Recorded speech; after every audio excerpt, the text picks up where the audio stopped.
Bonjour à tous, vous allez bien? Moi ça va, mais un homme ne va pas bien. Aujourd'hui encore c'est un homme. On a l'impression donc que dernièrement les hommes vivent beaucoup de chagrin d'amour. Ça va peut-être consoler ces femmes-là qui se disent chaque fois que tu défends les hommes, tu prends la part des hommes. Bah cette histoire-là ne me concerne pas, hein. C'est juste un avis que je vais donner, mais je vous explique un peu ce qui s'est passé.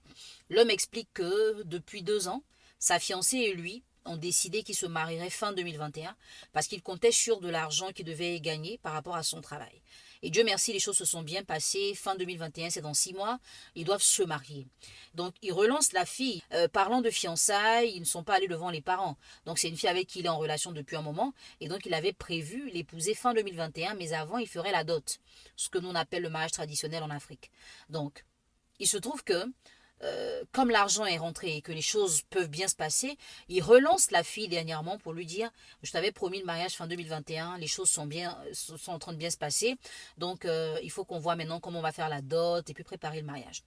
C'est à ce moment que la fille va lui dire que sa mère à elle lui a trouvé quelqu'un d'autre parce qu'elle estimait que la fille prenait de l'âge. Donc elle lui a trouvé quelqu'un d'autre et ils doivent se marier le mois prochain. Donc nous sommes en juin, ils vont se marier en juillet. Je ne sais même pas si c'est le 31 jour, le jour de la dédicace de mon livre, mais en tout cas, ce sera le mois prochain.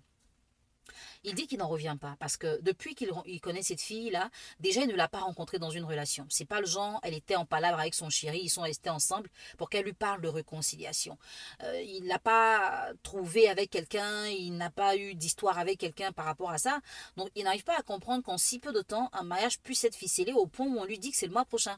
Donc il est vraiment déboussolé. Et quand il pose des questions à la fille, elle n'arrive pas vraiment à lui donner de réponse. Elle lui dit juste que elle ne peut pas refuser ce que sa mère dit parce que sa mère est tout pour elle et que sa mère a une santé fragile. Si elle s'oppose, qu'elle dit elle ne veut pas, sa mère pourrait mourir et ce serait de sa faute. Ok. Après, on ne peut pas obliger quelqu'un à faire ce qu'il ne veut pas. Mais en fait, moi, je pense que c'est plus des prétextes. Des histoires de ma mère va mourir si je lui dis non, c'est plus des prétextes. Parce que si cette même mère avait demandé quelque chose d'impossible, cette fille aurait dit non. La réalité, c'est que peut-être que cette femme a eu deux relations en même temps. Elle a eu l'habitude de gérer deux partenaires. Et elle ne s'était pas dit que l'homme allait respecter sa parole de l'épouser.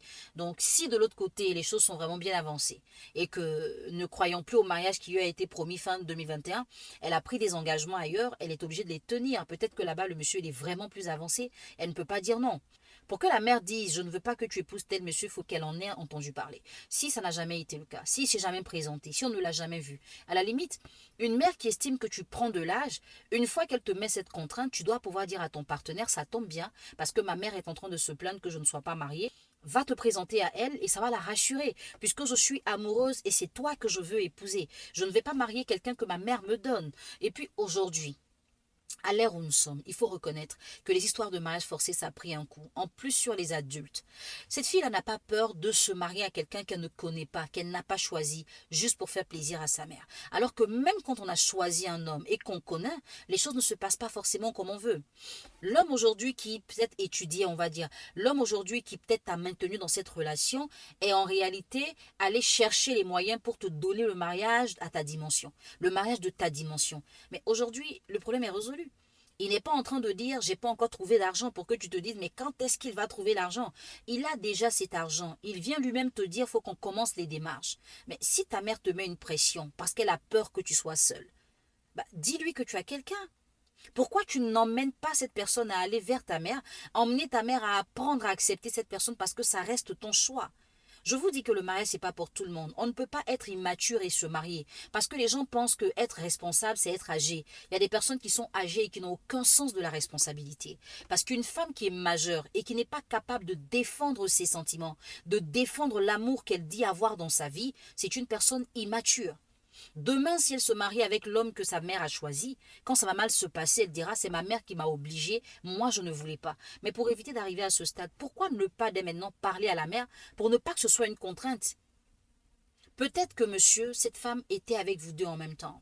Je dis peut-être parce que je n'ai pas la vérité universelle, mais je me dis peut-être qu'elle était avec vous deux et elle a vu que c'est un meilleur parti par rapport à vous et elle préfère rester avec lui. Mais si tu me regardes, mon étoile, parce que pour moi, tu restes une étoile. Tu as peut-être des gens qui te conseillent mal, tu as peut-être des gens qui te mettent une pression, mais je veux te dire que la vraie femme et la vraie étoile, c'est celle-là qui est capable de décider pour elle et d'assumer les décisions qu'elle prend. Tu ne peux pas être une étoile. Si à ton âge, donc à l'âge de ton mariage, on peut te pousser comme un pion pour te dire mets-toi ici, mets-toi là-bas. Si ça t'arrive en ce moment, c'est que tu n'es pas une étoile. Il faut que tu reprennes en main ta vie. Vous êtes nombreuses des fois à dire, mes parents ne veulent pas me laisser décider. Mais est-ce que vous leur avez montré que vous pouvez décider? Est-ce que vous leur avez montré que vous savez décider et que vous êtes responsable des décisions que vous prenez? Parce que tant que les gens ne remarquent pas chez vous le sens de la responsabilité, ils se sentent obligés d'intervenir dans toutes les décisions que vous prenez et dans tous les choix que vous faites. Si tu sais que cet homme-là, tu l'aimes et que tu veux être avec lui, il ne faut pas trouver de prétexte pour mettre un autre homme mal à l'aise. Parce que là, il va se dire, ah, j'ai perdu trop de temps. Mais en fait, il n'a pas perdu du temps, il est allé chercher de l'argent. Aujourd'hui, quand un homme veut marier une femme, c'est lui qui organise tout. Pour certaines femmes, elle ne contribue à rien. C'est l'homme qui doit tout faire. Bah, si c'est ce que tu lui as dit, il faut qu'il ait les moyens pour tout faire. Et là où il a les moyens, tu lui dis non, ma mère dit qu'il faut que je me marie à telle personne et ça va se faire dans un mois. Tu peux te marier à quelqu'un que tu n'as pas vu, que tu n'as pas choisi, que tu ne connais pas, en un mois. C'est possible pour toi de faire ça? En tout cas, on pourrait que te souhaiter bonne chance. Peut-être que c'est vraiment lui l'amour de ta vie. Mais de grâce, réfléchis avant de te mettre là où tu n'as pas ta place forcément. Réfléchis avant de faire ce que ta mère veut. Parce qu'enfant, on est obligé d'obéir aux ordres des parents. Mais adulte, on les consulte, on prend des avis et on prend sa décision qu'on assume. Si tu n'es pas encore à ce stade, c'est que tu n'es pas encore une femme. Beaucoup de courage, monsieur. Comme je le dis, des fois on insiste pour être marié à quelqu'un, parce qu'on se dit on a duré ensemble, mais ce n'est pas un motif pour se marier. Des fois on se dit on a déjà des enfants, mais ce n'est pas un motif pour se marier. Parce que Dieu sait ce qui va nous arriver demain, nous ne savons rien. Et si Dieu sait que ce mariage va être plus une punition pour toi qu'un moyen d'épanouissement, il est en train de te libérer de ça. Des fois, n'insiste pas. Même vous, mes étoiles, des fois vous avez galéré avec quelqu'un et puis à la dernière minute, il vient vous dire ah non, je ne veux plus. N'insistez pas. Des fois, c'est parce que vous ne devez pas être là. Il y a des gens qui ont insisté comme ça et qui ont regretté toute leur vie. Des fois, Dieu n'a pas envie que vous connaissiez le veuvage. Peut-être qu'il y a un faux truc qui arrive. Je ne le souhaite pas. Mais si vous arrive des choses comme ça, priez, demandez à Dieu de vous consoler, de vous donner des réponses à vos questions et puis passer à autre chose. C'est vrai, c'est dur. Mais on peut toujours passer à autre chose. Parce que le premier homme de ta vie, tu n'es pas avec lui aujourd'hui, pourtant ta vie continue. La première femme de ta vie, tu n'es pas avec elle aujourd'hui, pourtant ta vie continue. C'est pour dire que tant qu'on n'a pas essayé d'être sans une personne, on pense qu'on ne peut pas vivre sans elle.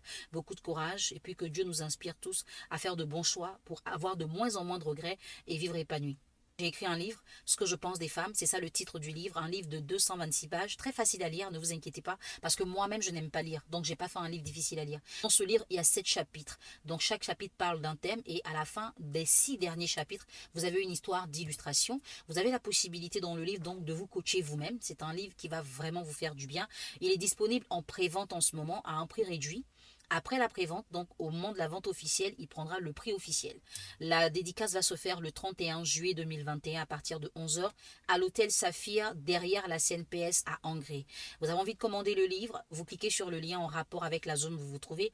Si vous êtes dans un autre pays où il y a un représentant, vous pouvez commander votre livre en payant d'avance pour être sûr de l'avoir. Pour l'instant, nous avons le Burkina, nous avons le Gabon, nous avons la Guinée et nous avons aussi l'Europe. Donc, vous pouvez commander vos livres avec les différents représentants. Je vous mettrai les numéros en légende. Et puis, on se retrouve le 31 pour débriefer, parler de ce livre et avoir beaucoup d'inspiration. Parce que, contrairement à ce que les gens pensent, sur Facebook, moi, je travaille. Je ne cherche pas des likes.